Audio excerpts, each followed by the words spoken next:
لو فاضل أسبوع واحد بس تعيشه، يا ترى هتعيشه إزاي؟ هتقضي وقت مع عيلتك؟ هتروح الأجازة اللي أنت دايما بتحلم بيها؟ تتجوز؟ هتصرف كل فلوسك؟ ده اللي يسوع عمله في آخر أسبوع ليه على الأرض. الأحد يسوع دخل أورشليم على جحش بن أتان، والناس استقبلته بالاحتفال في الشوارع.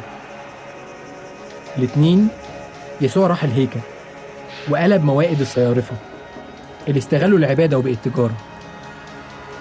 التلات يسوع علم الجموع من الصبح لغاية بالليل، وعلمهم الوصية العظمى: تحب الرب إلهك من كل قلبك ومن كل نفسك ومن كل فكرك.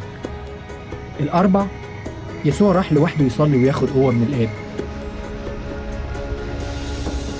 الخميس بالليل يسوع جمع التلاميذ للعشاء الأخير، غسل أرجلهم وعلمهم: كلوا هذا الخبز واشربوا هذه الكأس لذكري. الجمعة يسوع أخدوه وفي 6 محاكمات مروه، ضربوه واتجلد، استهزأوا بيه، وفي الآخر اتصلب. أتباعه خانوه، سابوه وتخلوا عنه. جسده اتلف في كفن واتحط في قبر جديد.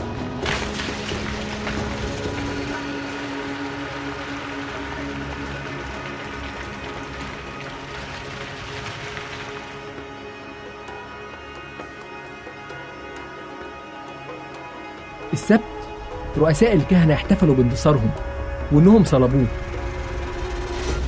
الأحد يسوع قام من الموت والقبر لقوه فاضي.